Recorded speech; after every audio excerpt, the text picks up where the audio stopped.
Part 1. Robinson's Adventures at Sea. I was born in the year 1632, in the city of York, in England. My father was of a good family. He was a merchant from Bremen in Germany. He settled in England and made his fortune in trade. Then he married. My mother's family name was Robinson. I was baptized Robinson Kreutzner. However, in England we were always called Crusoe, so my friends call me Robinson Crusoe. I had two brothers. One became a soldier, and was killed in a battle against the Spaniards. I do not know what happened to my other brother. My father hoped I would study law, but I wanted to go to sea. Although my mother and father did not want me to go, my desire was so strong that I ignored their wishes. My father was a wise and serious man. He said that if I stayed at home, my life would be easy and pleasant. Only desperate men or very fortunate men went abroad, he said. I was neither desperate nor very fortunate. Mine was the middle state, and he thought that the middle state was the best. The poor had a difficult life, and the rich were hated by the poor, said he. In the middle state a man could be happy. Kings often regretted that they were not born in the middle state, and wise men prayed to have neither poverty nor wealth.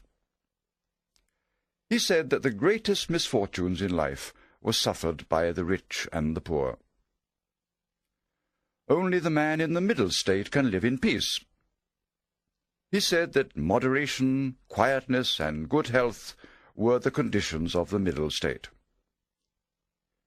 He begged me not to abandon this happy condition. He told me that he had begged my brother not to become a soldier for the same reasons. However, my brother had run away to the army, and now he was dead. He said that God would not bless me if I went to sea, and that I would be sorry I had ignored my father's advice. During the last part of his discourse, the tears ran down his face, especially when he spoke of my brother. When he said that I would regret my choice, he was so moved that he could say no more. I was sincerely affected by his words, and decided not to think of going abroad any more. But, alas, in a few days I began to dream of the sea again. I spoke to my mother. I told her that I still desired to go to sea, and that nothing else would make me happy. I said that I was 18 years old, too old to begin another profession. I asked her to persuade my father to let me go to sea. This made her very angry. She said that it would be useless to speak to my father. If I wanted to ruin myself, she said, there was nothing she or my father could do to stop me. However, they would never agree to it. A year later, I ran off to sea. This is how it happened. One day I went to the port of Hull. A friend of mine was going by sea to London in his father's ship. He asked me to go with him. Since it would cost me nothing, I decided to go, without even telling my mother and father. Thus, on the 1st of September, 1651, I went on board a ship for the first time. As soon as the ship was at sea, the wind began to blow. I felt very sick and frightened. I thought that God was punishing me for leaving my father's house. The storm grew worse, although it was not as bad as many I have seen since. It was not even as bad as the storm I saw just a few days later, but it frightened me then. I thought the sea would swallow us. I swore to God that if I lived, I would return to my father's house and never go to sea again. The next day the sea grew calm and the sun shone. I no longer felt sick or frightened. My friend said, "Well, Bob, how do you feel? Were you afraid?" "It was a terrible storm," said I. "Do you call that a storm?" said he. "That was nothing. Let's drink some rum and forget about it." We drank the rum, and I forgot my promise to God. A few days later, there was a really terrible storm. The waves were as high as mountains. I was very frightened. I felt sorry that I had forgotten my promise to God. The sailors began to cry out that the ship would founder. Fortunately, I did not know what the word founder meant. I saw the captain and some others praying to God. At last we were rescued by a boat from another ship. As we escaped, we saw our own ship go down. It was only then that I understood the word founder. When we reached the shore, the people were very kind to us. They gave us money to return to Hull or continue to London, as we pleased. If I had returned home, I would have been happy. My father, like the father in Christ's story of the prodigal son, would have welcomed me. But I was foolish, and I did not go home. The captain, who was my father's friend, said to me, "Young man, you should never go to sea again." "Why, sir?" said I. "Will you never go to sea again?" "That is different," said the captain. "The sea is my profession. It is my duty to go to sea. But you made this voyage to see if you liked it. God has shown you that the sea is not for you. Perhaps that is why my ship foundered. You are like Jonah of the Bible story. I am sorry I ever allowed you on my ship."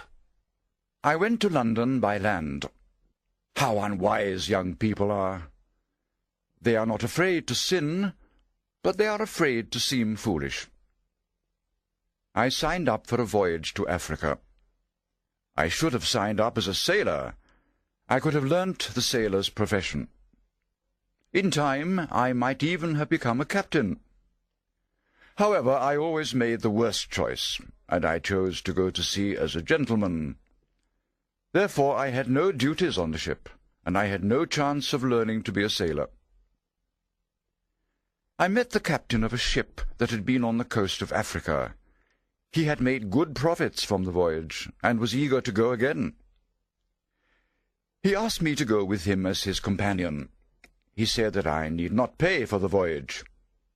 If I had any money, he said, he would show me how to make a profit in trade. I accepted the offer, and became friends with the captain, who was a good and honest man. Following the captain's advice, I spent about £40 on things of little value. These I could trade for gold on the coast of Africa. The voyage was a great success for me. Indeed, it was my only successful voyage. My friend the captain taught me the skills of both a sailor and a merchant. I brought home £5 9 ounces of gold, which I sold in London for nearly £300. Soon after our return to England, my friend died. I decided to do the same voyage again, and signed up on the same ship with its new captain. As we approached the coast of Africa, we were pursued by a Turkish ship. After a short battle, the Turkish ship was victorious, and we were all taken as prisoners to the port of Salih. The captain of the Turkish ship made me his slave. I was horrified by this surprising change from merchant to miserable slave. I remembered my father's prophecy that I would be miserable, and I realized that it had indeed been fulfilled. After about 2 years of slavery, I saw my chance of escape.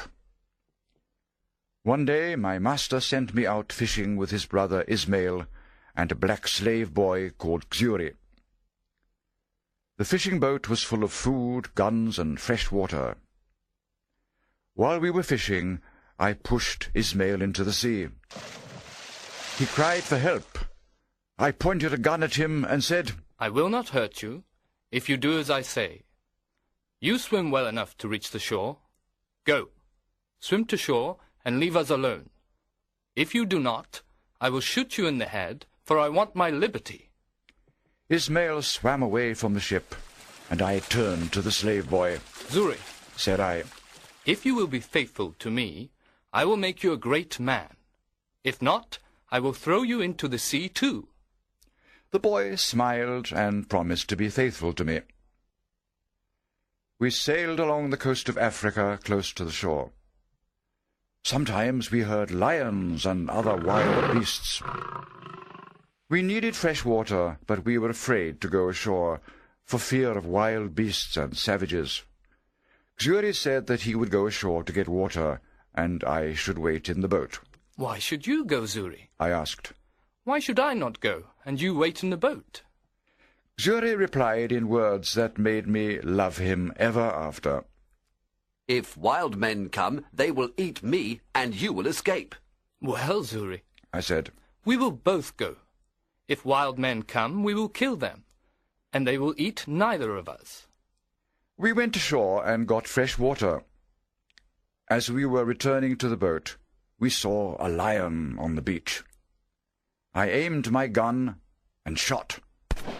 Xuri and I took the skin off the lion, for I thought it might be of some value.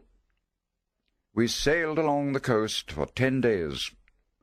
I hoped that we would meet a European trading ship and be saved, but we did not meet one. Sometimes we saw people on the shore. Their skin was black, and they were naked. Once I thought of going ashore to meet them, but Xuri advised against it. I made signs to them that we needed food. They brought meat and grain and left it on the beach for us. I made signs to thank them, but had nothing to give them in payment. However, we soon had the chance to do them a great service. Just as we reached our boat, a leopard came running down from the mountain towards the beach. I shot it dead. The negroes were amazed and terrified by the sound of my gun.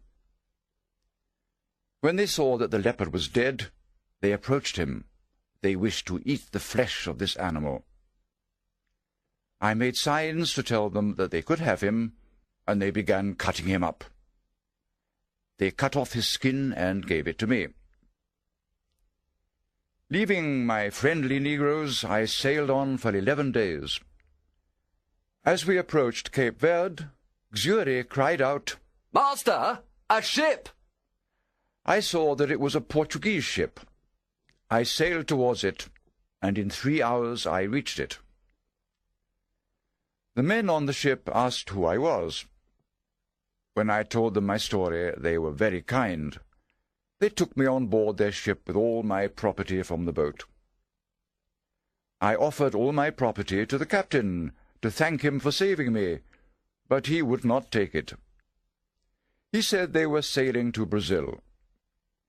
He said that my property would be returned to me when we arrived. He offered to buy my boat from me. He paid me 80 pieces of 8 for it. He also offered me 60 pieces of 8 for my boy Xuri. I did not want to sell the poor boy's liberty, because he had helped me to escape from slavery. Then the captain offered to set Xuri free in 10 years, if he became a Christian. Xuri said he was willing to go with him, so I let the captain have him. About 22 days later, we landed in All Saints Bay in Brazil. I will never forget the captain's kindness. He bought a lot of my property from the boat. I left the ship with about 220 pieces of 8. In Brazil, I saw how well the sugar planters lived. They grew rich quickly. I decided to settle in Brazil and become a sugar planter. The first 2 years were difficult, but then my plantation grew prosperous. I was sorry that I had sold my boy Xuri, for I needed help. I was not happy in my new life. This was the middle state of which my father had spoken. I often said to myself, I could have done this at home, instead of coming 5,000 miles to do it among strangers and savages. I thought I was like a man stranded alone upon an island.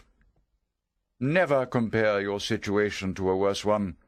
God may place you in the worst situation, so that you long for your old life. I say God was just to leave me on an island where I really was alone. If I had been content to stay as I was, I would have been rich and happy. By leaving me on an island, God made me understand this. The captain of the Portuguese ship advised me to send for some money. I had left my money with a friend in London. My friend sent me the money in the form of English goods. When they arrived, I thought that my fortune was made. I sold the goods at a great profit for about £400. As soon as I got this money, I bought myself a Negro slave. After 4 years, I had learnt the language and made some friends among my fellow planters. I told them of the trade in Negro slaves on the African coast. If a merchant takes knives, hatchets, and other things of little value, I said, he can easily trade them for gold and Negro slaves. They listened very attentively, especially to the part about buying slaves. There were very few slaves in Brazil at the time, and they cost a lot of money. 3 planters came to me the next morning. They said they planned to buy a ship and sail to the African coast to buy slaves. They wanted to make one voyage only, then share the slaves among their plantations. They asked me if I would go on this voyage, and they promised that I would have a share of slaves without spending any money. I agreed to go. I went aboard the ship on the 1st of September, 1659, exactly 8 years after my first voyage from Hull. We sailed up the coast to Cape St. Augustino. Then we lost sight of land. 12 days later, a hurricane hit our ship. For 12 days the winds blew strongly. Every day I expected the sea to swallow us. On the 12th day, the weather was a little calmer. The ship was filling with water, so I advised the captain to sail for Barbados. As we sailed, another storm hit us. The wind blew us far away from the trading routes. If we came to land, we would probably be eaten by savages. One morning, a sailor cried out, Land! We ran out to look. But at that moment the ship struck sand. The waves broke over the ship, and we thought we would all die. We could not move the ship off the sand. We were sure that the ship would soon break into pieces. Therefore we climbed into a boat and left the ship. We rowed through that wild water towards the land, knowing that we were rowing towards our greatest danger. Then a great wave came, and the boat turned over. Though I was a good swimmer, I could not get my breath in this stormy sea. A wave carried me along towards the shore. It left me on the sand, half drowned. I stood up and walked fast towards the beach. I knew another wave would soon break over me. The sea rose behind me like a mountain. I held my breath, and the wave carried me closer to the shore. I tried to stand up and get my breath again, but another wave broke over me. I was carried with great force and speed towards the shore. Then my head shot above the water, and I was able to breathe for a moment. I was covered with water again, then that wave too began to withdraw. I felt the earth under my feet. I ran towards the shore, but twice more the waves came over me. The last time nearly killed me.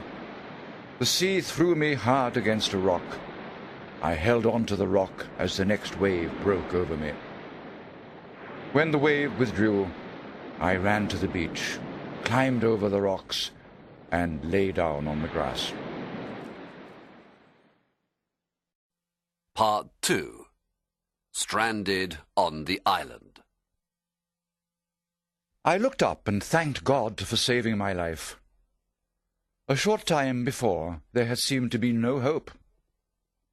It is impossible to describe the joy of someone who has just escaped death. I alone had survived. All my companions were dead. When I saw how far away the ship was, I was amazed that I had been able to get to shore. I then began to look around me to see what kind of a place I was in. My joy left me. I was wet, I had no other clothes, and I had nothing to eat or drink. Surely I would die of starvation or be eaten by wild animals. I had no gun with which to hunt for food or defend myself. For a while I ran around, trembling and crying. Night came. I walked around looking for fresh water. When I found some, I drank. Then I climbed up a tree to sleep. When I awoke, the sun was shining. The waves had moved the ship closer to the shore during the night. I realized that if we had stayed on board, we would all have survived the storm. This thought made the tears run down my face. I took off my clothes and swam to the ship. I climbed aboard and looked around. The ship's store of food was not wet. I needed a boat or raft to carry the goods back to the shore. There were several large pieces of wood on the ship. I threw them into the sea, then jumped in myself, and tied them all together with rope. In this way, after a lot of time and effort, I made a raft. I then loaded the raft with food, clothes, tools, guns, and bullets, all packed in wooden boxes. I got onto the raft and returned to the shore. A short distance from where I had landed the night before, I saw a river. I landed the raft a little way up the river and got all my goods on shore. I did not yet know whether I was on the mainland or an island. I took a gun and climbed a hill. From the top of the hill I saw that I was on an island. I saw many birds, but no animals or people. On my way back down the hill, I shot a bird. I believe it was the first gun fired there since the creation of the world. At the sound, thousands of birds rose screaming into the air. That evening I set wooden boards and boxes around me to protect me as I slept. The next day I returned to the ship. This time I got a hammock, blankets, hatchets, a perspective glass, and sails. Back on shore I made a tent out of one of the sails. I brought everything into the tent that could be ruined by rain or sun. Then I made a bed and slept in it quietly all night, for I was very tired from the work of the day. I had the largest store, I believe, that was ever laid up for one man. However, I was not satisfied. The ship had not yet broken to pieces, and I thought I should get everything I could out of her. Every day I went to the ship and brought back more goods.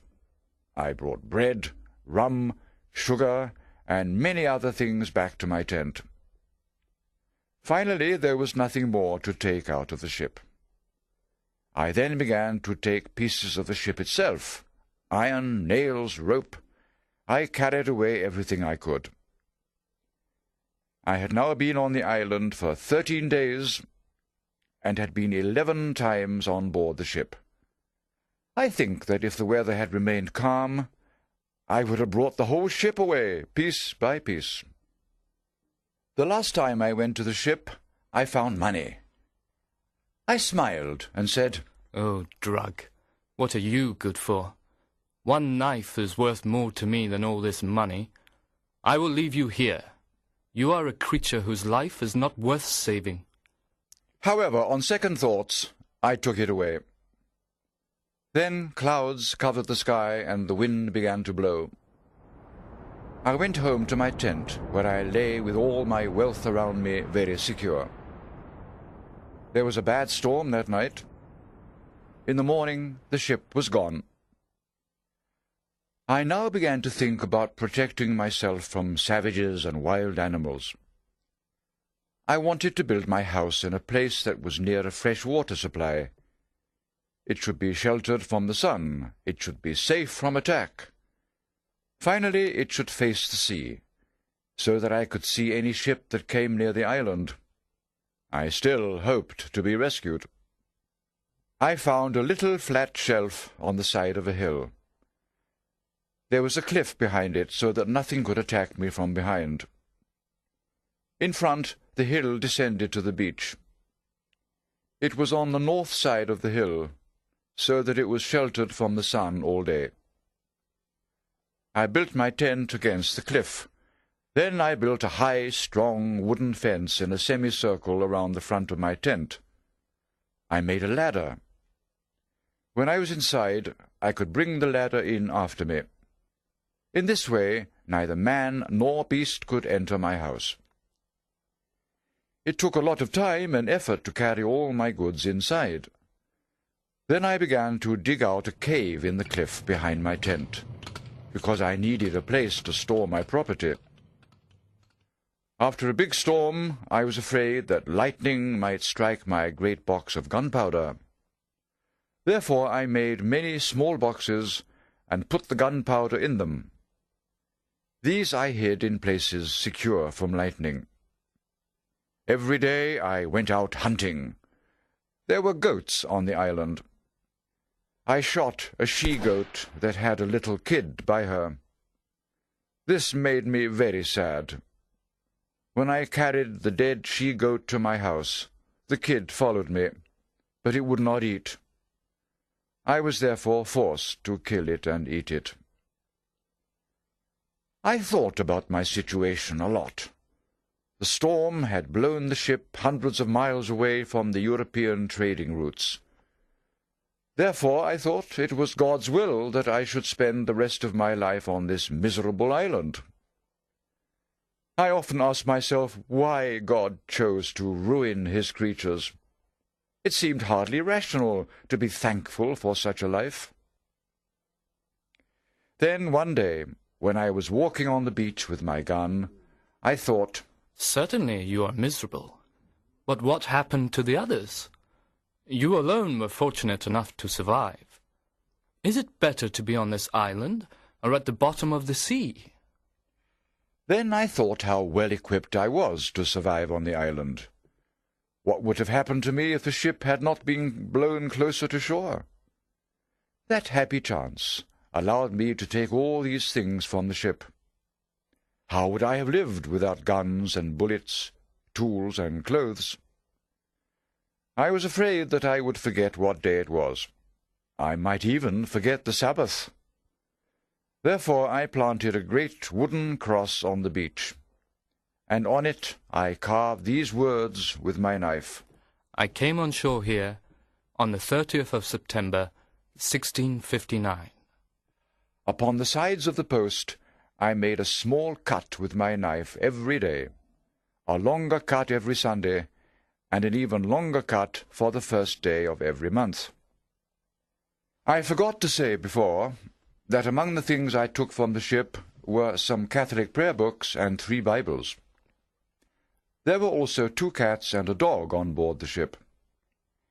I carried the cats back with me to the island. The dog jumped into the sea and swam after me. I tried to comfort myself by listing the comforts I enjoyed beside the miseries I suffered, like this. Evil. I am stranded on an island, with no hope of being saved. I have been singled out. I alone am chosen to lead this miserable life. I am separated from mankind, without human society. I have not clothes to cover me. I have no means of defending myself against attack by man or beast. I have no soul to speak to, Good. But I am alive, not drowned as were the other men on the ship. But I have also been singled out to survive, and he who saved me can deliver me from this condition. But I am not starving. There is food on the island. But the weather is hot, and I do not need clothes. But I see no wild beasts on this island. What if I had been shipwrecked on the coast of Africa, where I saw the lion and the leopard? But God sent the ship near enough to the shore that I have been able to supply myself with many things. This showed me clearly that even in the most miserable conditions there are things for which to be thankful. Robinson Crusoe's Journal, September the 30th, 1659. I, poor miserable Robinson Crusoe, was shipwrecked near the shore of this unfortunate island, which I call the Island of Despair. October the 1st to October the 24th. I spent my time getting all I could out of the ship. It often rained during these days, this being the rainy season. October the 25th. It rained all day and night. The bad weather broke the ship into pieces. I spent this day hiding my goods from the rain. October the 26th to October the 30th. I found a place in which to build my house, and worked very hard, carrying all my property to this place. October the 31st, I went out with my gun to find food.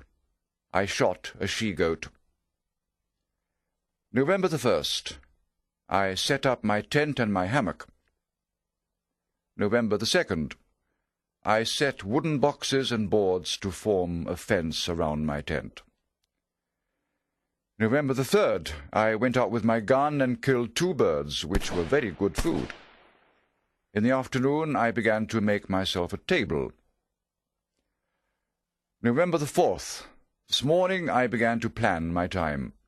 Every morning after this I walked out with my gun for 2 or 3 hours, if it did not rain. I worked until about 11 o'clock. Then I ate. From 12 to 2, when it was very hot, I slept. In the evening I worked again. November the 5th. This day I went out with my gun and my dog. I killed a wild cat. Her skin was soft, but I could not eat the meat. I skinned every creature that I killed, and kept the skin. November the 6th. I finished my table, but was not satisfied with it. November the 7th. Now the weather began to be pleasant. From the 7th to the 12th, I worked at making myself a chair, except for the 11th, which was a Sunday. I was not satisfied with the chair. Note, I soon forgot which days were Sundays, having forgotten to make the longer cut on the post. November the 13th. This day it rained, which cooled the earth and refreshed me. There was terrible thunder and lightning. I decided to separate my powder into many small boxes, and to store them far from each other. November the 14th, 15th, and 16th, I spent these 3 days making little boxes for my powder. On one of these days I killed a large bird that was good to eat, but I do not know its name. November the 17th. This day I began to dig in the rock behind my tent to make a cave in which to store my goods. Note, I needed 2 things for this work, a pickaxe and a shovel. I stopped my work to make these tools. I made a pickaxe out of the pieces of iron I had taken from the ship, but I had no idea how to make a shovel. November the 18th. In the woods I found an iron tree, so called because its wood is very hard. With great difficulty I cut a piece of this wood, carried it home, and carved it into the form of a shovel, The making of these tools took me 4 days. November the 23rd. I began work on the cave again, and worked for 18 days. At the end of that time, the cave was large enough to hold all my goods. December the 10th. Just when I had finished my cave, the roof fell in. This frightened me. If I had been inside at the time, I would have been killed. I carried out all the fallen earth and built props to hold up the roof so that it would not fall down again. December the 17th. From this day to the 27th, I built shelves. December the 20th. I carried all my property into the cave and put everything in order. December the 24th. It rained all day and night, so that I could not go out. December the 25th. Rain all day. December the 26th. No rain. The earth was much cooler than before. December the 27th. I killed a young goat and shot another in the leg. I led the wounded goat home and took care of it. It lived and grew tame. It ate the grass around my house and would not go away. This gave me the idea of breeding the goats, so that they would grow up tame and provide me with food when my gunpowder was finished. January the 3rd to April the 14th. I built a fence around my house. I cut branches from trees and planted them deep in the ground. After a while they began to grow, so that my fence looked like a natural thing. Part 3. Lord of the Island. One day I found among my goods a little bag that had once held grain on board our ship. I decided to use it to store my powder, so I shook it out near the rock outside my house. Soon afterwards the rains came. A month later I saw some young plants growing there. I had forgotten all about the grain bag. When the plants grew, I was surprised to see that some were our English barley, and others were rice. Up to this point I had very little idea of religion. I thought of everything that had happened to me as chance. When I saw English barley growing there, I thought it was a miracle. God had made it grow there to comfort me. This thought brought tears to my eyes. Then I remembered shaking out the bag in that place just before the rains came. This calmed my mind.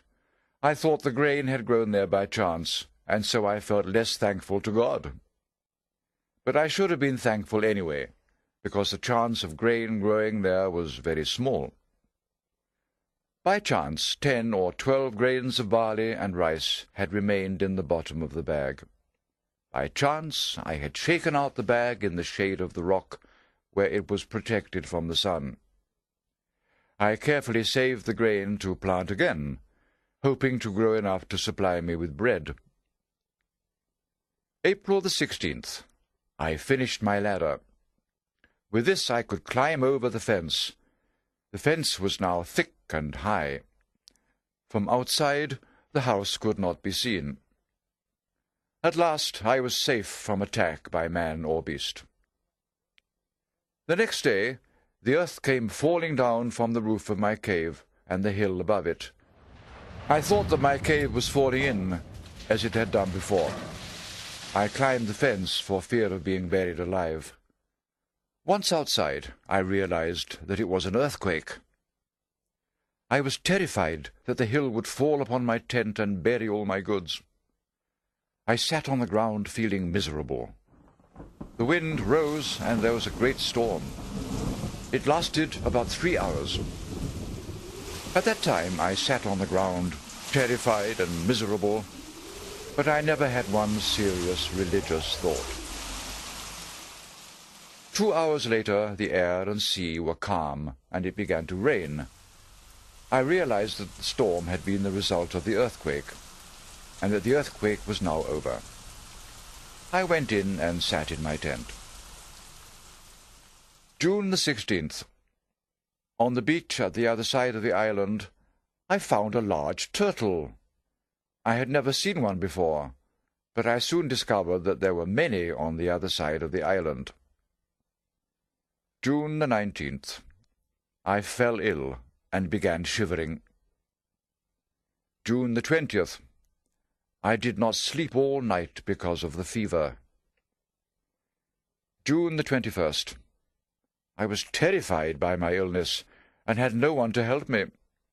I prayed to God for the first time since the storm on the sea by Hull. I could not think clearly. For several days I lay shivering with fever. June the 26th. I woke up feeling better.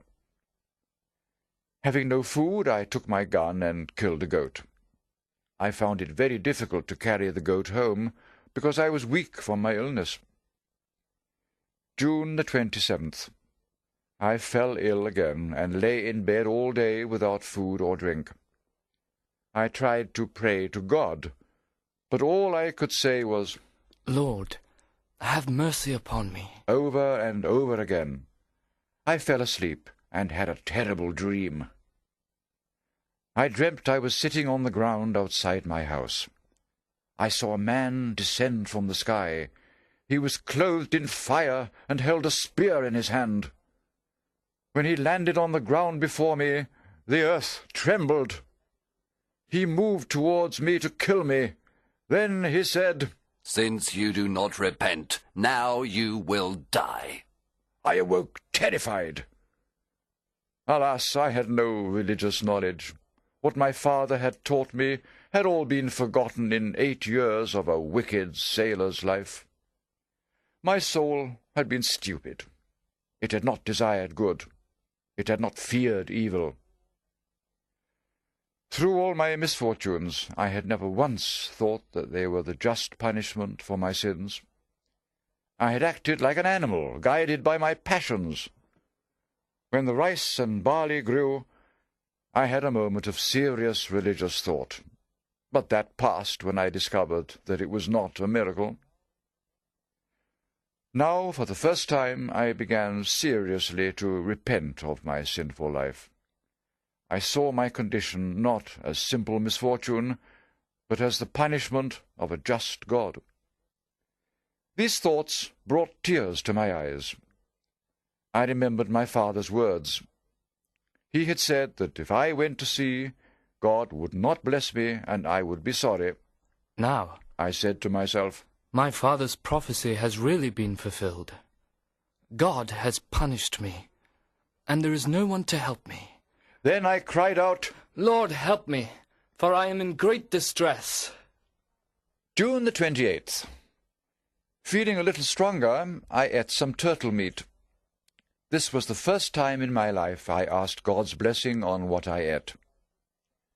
Afterwards I took my gun and walked to the shore. There I sat down, feeling weak once more, and looked out at the sea. What, I asked myself, is this earth and sea of which I have seen so much? What am I? What are men and beasts? Where do we come from? Surely we are made by the same secret power that formed the earth and sea. Who is that? The answer was clear. God made it all. Then I thought, if God made all these things, he must also guide them all. Nothing can happen in creation without his knowledge. Therefore, he knows that I am here in this miserable condition, and he meant these things to happen to me. Why has God done this to me? I asked myself. But then I remembered my wicked life, and I said to myself, why do you ask why God has done this to you? Ask instead why you were not killed long ago. Sadly disturbed by these thoughts, I went to my chest to look for some tobacco. There I also found the Bibles I had taken from the ship. I took one of the Bibles and began to read. The first words I saw were these: Call on me in the day of trouble, and I will deliver you. and you will praise me. The words were very relevant to my situation, and I often thought about them afterwards. Before going to bed, I knelt down and prayed to God. I asked him to fulfill the promise of the Bible and deliver me. I had taken rum and tobacco, so I fell asleep, and did not wake up until about 3 in the afternoon of the next day. When I awoke, I was refreshed and cheerful. July the 3rd. I thought often about the words in the Bible, "will deliver you," but it seemed impossible that I should escape from the island. Then suddenly I said to myself, But I have been delivered from my illness. God had delivered me, but I had not praised him. Instead of thanking him for saving my life, I had thought only of escaping from the island. July the 4th. I began to read the Bible seriously. I decided to read a little every morning and every night. Now I understood the words, "Call on me, and I will deliver you," in a different way. Before I had asked to be delivered from my island prison. Now I asked to be delivered from the guilt of my sinful past. Deliverance from sin is a far greater blessing than deliverance from misery. My mind was now calm and comforted. I had been on this unhappy island for more than 10 months. I believed that no human being had ever come here before. I was lord of the whole island. If I liked, I could call myself king or emperor. I had enough wood to build 20 ships, enough food for an army. However, if I could not use it, it was of no value to me. I had enough to eat, so the rest was useless.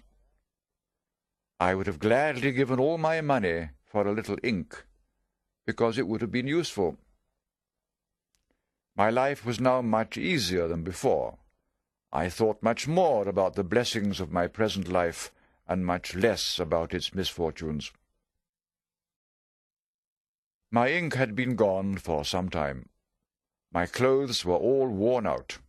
I made new clothes for myself from the skins of the goats I killed. This was very slow and difficult work, since I had no needle.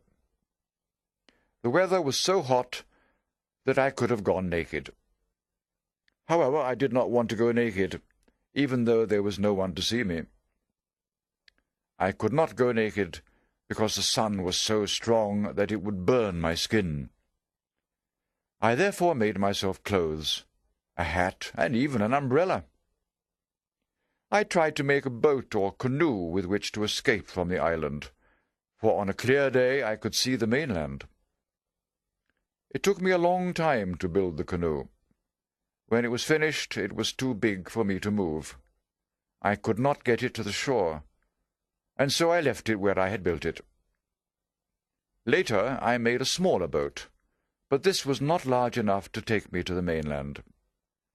I used it to sail around my island.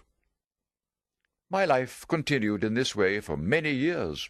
It was an orderly life, filled with work and the praise of God. I was not unhappy.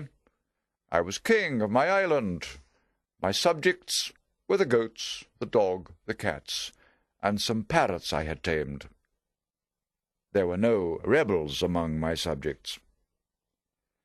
One day, around noon, something happened that changed my life on the island.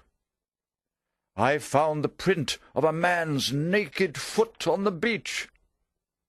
I stood and looked at the footprint in amazement. I looked around me, but saw nothing. I went to higher ground and looked again, but it was the same. I saw no one, and no other footprint except that one. I was terrified, and went home to hide myself.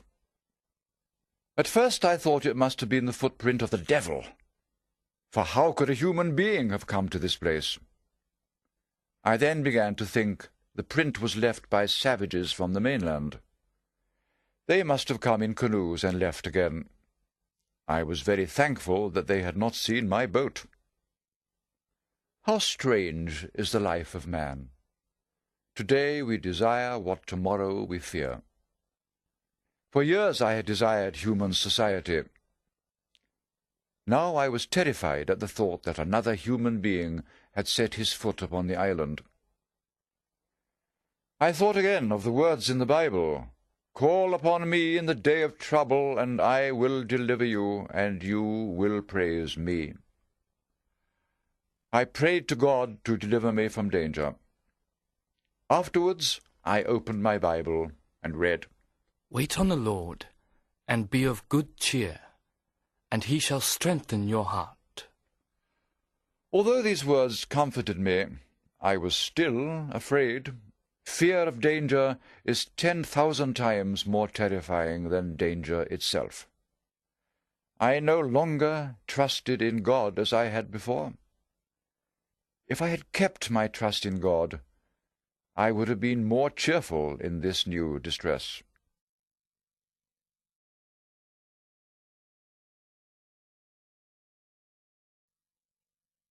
Part 4. Footprints in the Sand. I had now been living on the island for 15 years. During all that time I had never seen another human being. However, savages from the mainland had clearly come to the island, and they might come again. I decided to build a second fence around my house and plant trees outside it, so that no one could enter. In 6 years I had a thick wood around my house. About 2 years after I saw the footprint, I thought I saw a boat in the distance off the western part of the island. Perhaps the savages from the mainland often came to that side of the island. Perhaps God had guided me to the eastern side, where the savages never came.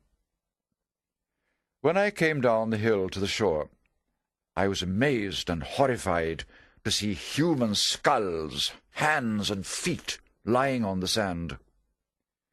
There was a pit in the earth where a fire had been made. There the savages had made their inhuman feast, eating the bodies of their fellow men. I turned away from this terrible sight. I felt sick and vomited. Then I ran back to my house. My eyes were full of tears.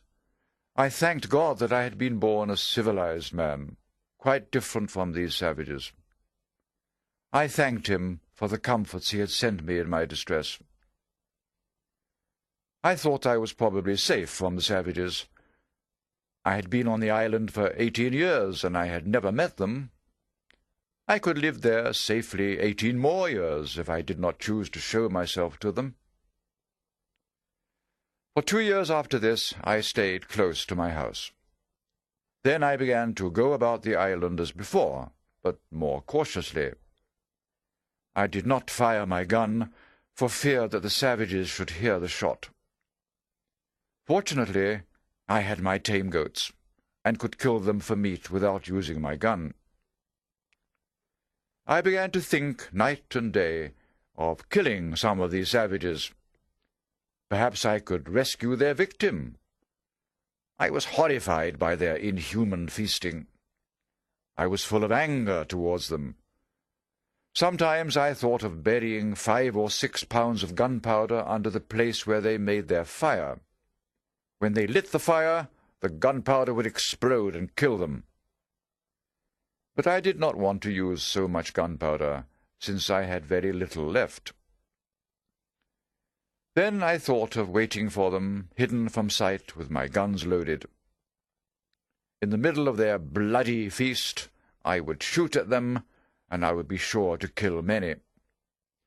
Then I would run at them with my pistols and sword. Even if there were 20 of them, I was sure I could kill them all. This idea pleased me very much. I thought about it so much that I began to dream about it. Every day for 2 or 3 months, I walked to the western side of the island and looked out to sea. All this time I was willing and eager to do an outrageous act. I was ready to kill 20 or 30 naked savages. I had not given any thought to this sin. I had never asked myself if it were right or wrong. I was fired by my hatred of their unnatural customs. When I tired of watching out for them every day, I began to question my plan. God had let them live unpunished for ages. And what had these people ever done to me? They did not think it was a sin to kill a prisoner and eat his flesh. Then I thought that, though this custom was inhuman, it was really nothing to me. These people had done me no harm. If they attacked me, then I might have the right to kill them. At present, I was at no risk, and therefore I had no right to kill them. If I did so, I would be no better than the Spaniards who had destroyed millions of savages in America. The savages had done the Spaniards no harm. All the Christian nations of Europe said that the Spaniards had been cruel and unnatural to kill those people. These thoughts made me abandon my bloody plan. Besides, I thought that attacking them would put me at greater risk. If I did not kill all of them, the survivors would go home and return with others to kill me. Therefore, I decided it was neither just nor wise to attack the savages. I gave thanks to God that I had been saved from committing a great sin. For a year afterwards, I never went to the western shore, except once, to get my boat and hide it on the eastern side of the island. I had now been living on the island for 23 years, and I had found some pleasant ways to pass the time. I taught my parrot to speak. I taught him to say, "Poor Robinson Crusoe!" He lived with me for 26 years. Perhaps he is still living on the island, calling out, "Poor Robinson Crusoe!" I might have lived this way until I died, contented in old age. But God had other plans for me. How often in our lives the thing we fear most becomes the means of our deliverance. I could give many examples of this in my strange life. However, the best example is that of my last years on the island. It was December of my 23rd year. I went out early one morning when it was still dark. Suddenly I saw a fire on the shore about 2 miles away. I went back to my house and pulled the ladder up after me. I loaded all my guns and prayed to God to protect me. After about 2 hours, I wanted to know what was happening outside. I climbed the hill behind my house, lay down in the grass, and looked towards the shore with my perspective glass. There I saw 9 naked savages sitting around a small fire. They had 2 canoes with them. Some hours later, they got into their canoes and left the island. As soon as they were gone, I took my guns and went to the western shore. I saw that there had been 3 more canoes at that place. Looking out to sea, I saw them all rowing back to the mainland. Going down to the shore, I saw the remains of their unnatural feast. The blood, the bones, the parts of human bodies. I was so filled with anger at this sight that I began again to think about destroying the next savages who came there. It was more than 15 months before they returned to the island. During all this time, I was in a murderous state of mind.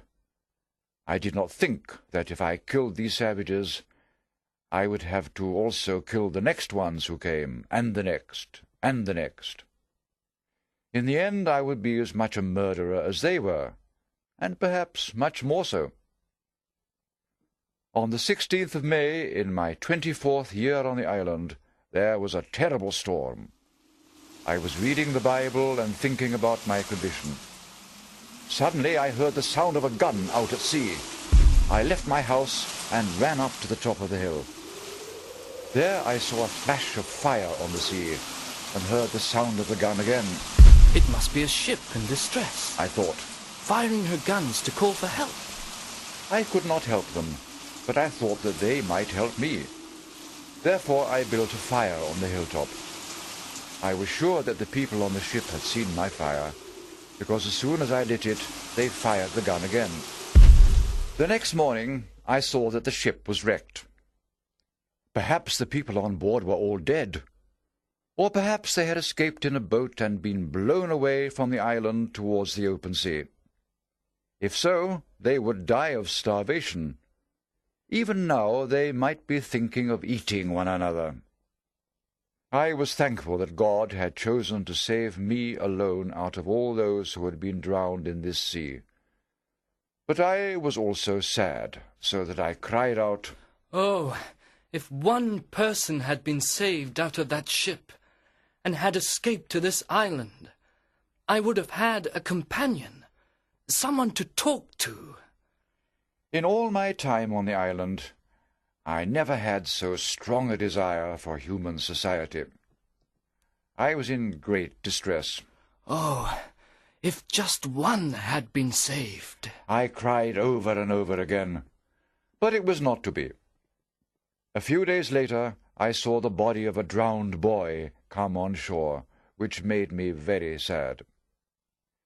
I took my boat and went out to the wreck. There I found no living soul, but I brought back more goods, about 1,100 pieces of 8 and some gold. I stored these goods in a cave on the island. For the next 2 years I lived quietly and cautiously on the island. Yet all that time I was imagining ways to escape. Thus, once again, I was an example of the common weakness of mankind. We are never satisfied with what God has given us, and this makes us miserable. One night I dreamt I was going out in the morning from my house. Upon the shore I saw 2 canoes and 11 savages coming to land. They had with them another savage, and they were going to kill and eat him. Suddenly their prisoner began to run as fast as he could. He ran to the thick woods in front of my house to hide himself. Seeing that he was alone, I showed myself to him. He knelt down before me and begged me to help him. I showed him the ladder and took him into my house. He became my servant. Then I thought I could go to the mainland with this man to guide me. I awoke full of joy, but when I found it was only a dream, I felt very sad. This dream gave me the idea that my only hope of escape was to get a savage. If possible, I would rescue one of those they brought over to eat. This could only be done by killing all the other savages, and my heart trembled at the thought.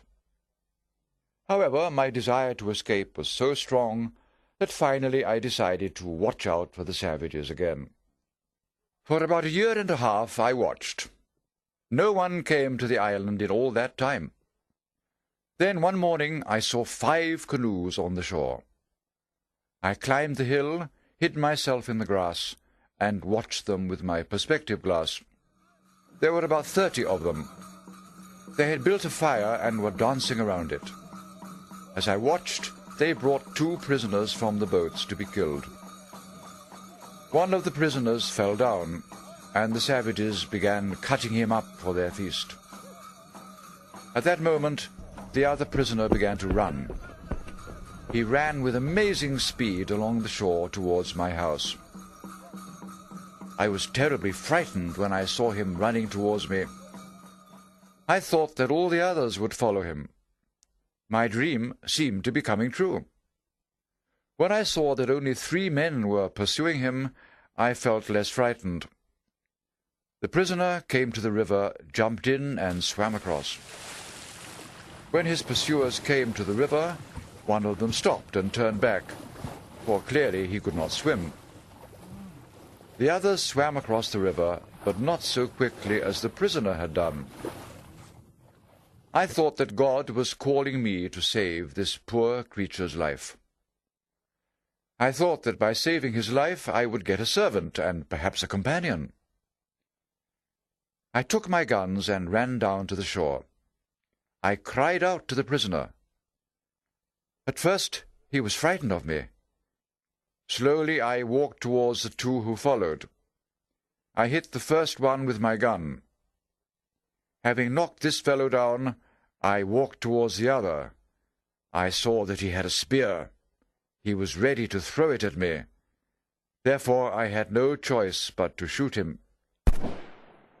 Though he saw that both his enemies had fallen, the poor savage was frightened by the sound of my gun. I called to him and made encouraging signs. The poor creature was trembling.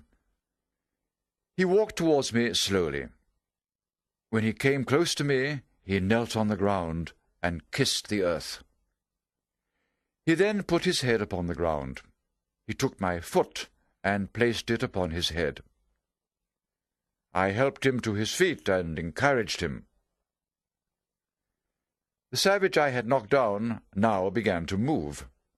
I pointed to him to show my savage that his enemy was not dead. My savage spoke some words to me. I did not understand them, but I enjoyed listening to them. They were the first words spoken to me by any human being for over 25 years. I pointed my gun at the savage on the ground. My savage touched the sword at my side, as if asking to use it. I gave it to him, and he ran to his enemy and cut off his head with one blow. When he had done this, he came back to me, laughing, and gave me my sword. Then he buried the bodies in the sand. Afterwards I took my savage to my cave and gave him food and water. I made signs to him that he should sleep, and pointed to the blanket where I often slept myself. He was a strong, handsome fellow, about 26 years old. He had a pleasant face with all the sweetness and softness of a European, especially when he smiled. When he awoke, he made many signs of thankfulness to me for saving his life. I showed him that I was pleased with him. Then I began to speak to him and teach him how to speak to me. First I told him that his name would be Friday, which was the name of the day on which I saved his life. I taught him to call me Master. I stayed with him in the cave all that night. The next morning we went out. We came to the place where we had buried the two men. Friday made signs to me that we should dig them up and eat them. I made signs of vomiting, and let him know how much I hated the idea. I then led him to the top of the hill to see if his enemies were still on the island. Savages and their canoes were gone. We went down to the place where they had been. I was horrified at the sight, but Friday did not seem disturbed by it.